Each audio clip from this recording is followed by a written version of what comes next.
Ricky's routine pulls no punches, with his nearest and dearest bearing the brunt of it. You want to see my missus? She's a babe. You've seen the film.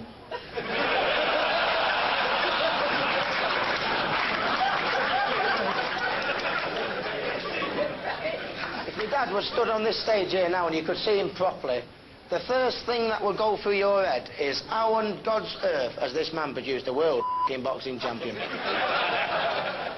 I've got news for you, you're from the bleeding milkman.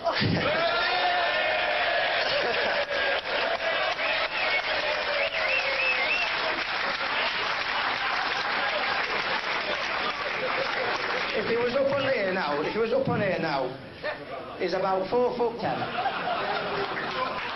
I'm talking small. He's the only man I know with a full-length photograph on his passport. He could hang glide off a Dorito. My mum, on the other hand, is a different story altogether, as you can well see. Because, you know, God knows I love my mum, but I think the best way I could describe my mum to you is an animal.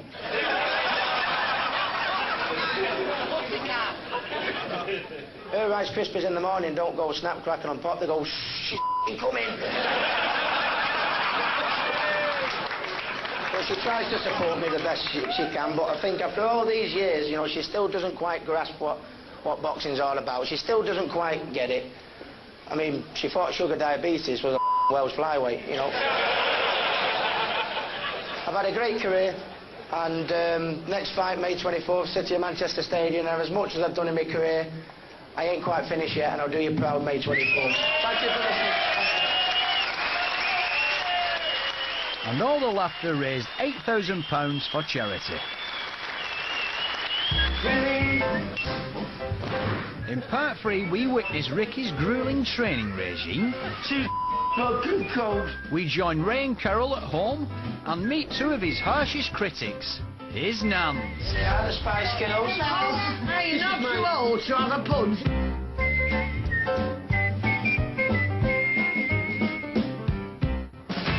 It's now 5 weeks away from Ricky's big homecoming fight, but training remains deadly serious. Well, some of the time. Play nice and easy, Trey, nice and easy, sir. Show me, go home. Wait for me. Too vodka cold. Team Hatton consists of trainer Billy Graham and weights expert Kerry Kays. Between them, they've been training Ricky for over 15 years. They have the utmost respect for each other's roles. So. No.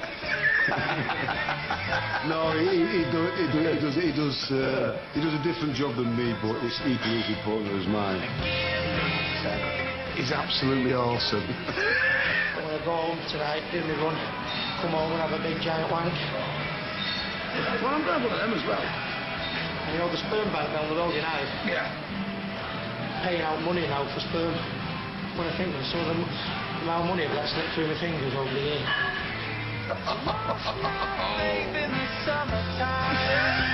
But there's always time for one of Ray's good old stories. This is perfectly true, this. Matthew Hatton. He was in bed, he was sick on the carpet. Because he was carpet fitting for me at the time, instead of getting up and wiping the sick up, he got up, got his Stanley knife out and cut the square out of the carpet. Threw it out the window. And threw it out the window. I gets up the next day at the side of the bed and there's a big square cut out of a brand new carpet. What that's for, eh? Well, he done me another one at half price. This is, it's just looking at Ricky's next opponent.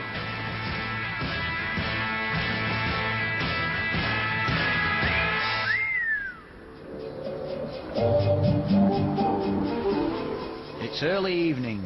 Ricky is at home with Jennifer. Be about 10 minutes. At Matthew's place, Jennifer prepares the food. And Ray's back home in time for the football. But even after being married for over 30 years, Ray still knows who's boss. Can I watch the football, love? Oh, no! Will it be all right? Who's playing?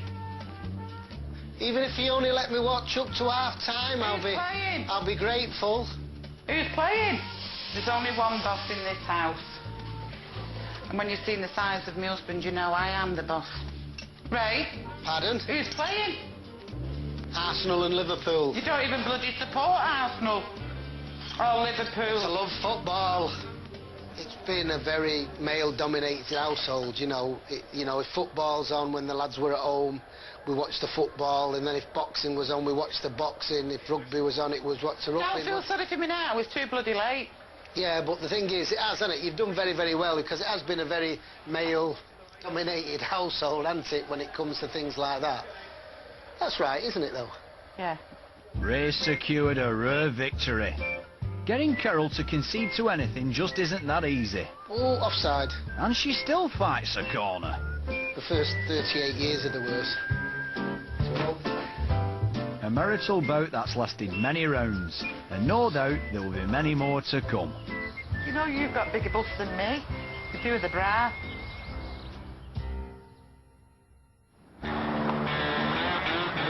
Today, Ricky brings his son Campbell to work with him.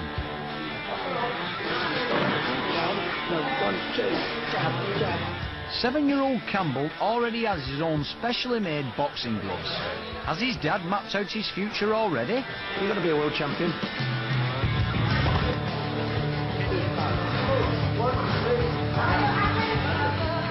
Campbell's self-confidence means he wants to take on the world champion. Somewhat prematurely. Yeah, you're like resting here.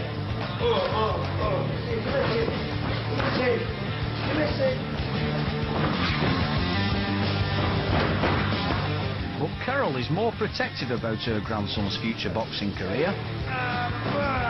Just hoping it's a bit of a passing phase, to be honest. We don't want another generation, surely, to God in boxing. Let him stick with cricket or football.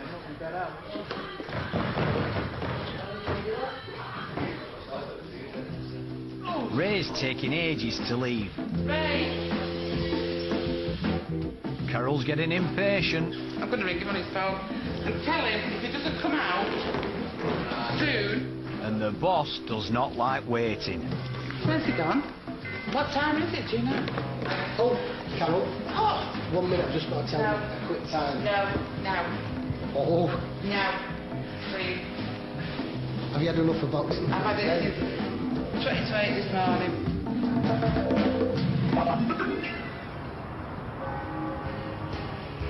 Jennifer and Jenna are good mates, and ladies who lunch.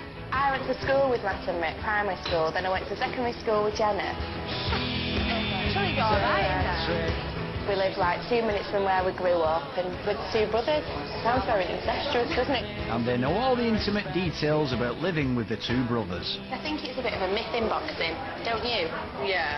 About, you know, you can't lie together.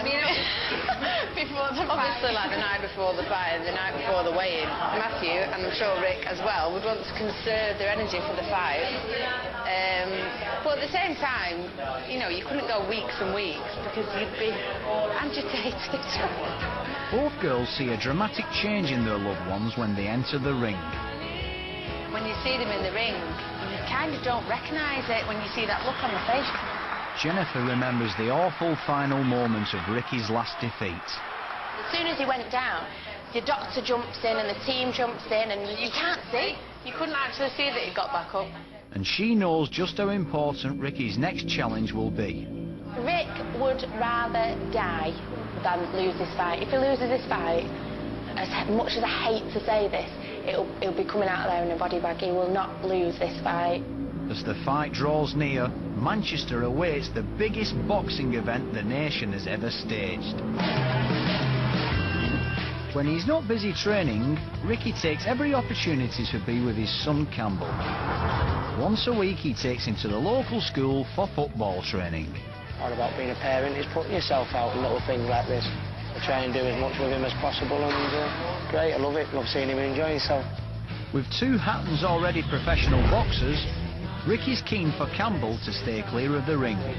When he's off school, he's never out in the gym, the boxing gym, which I'm not too keen on, to be honest with you.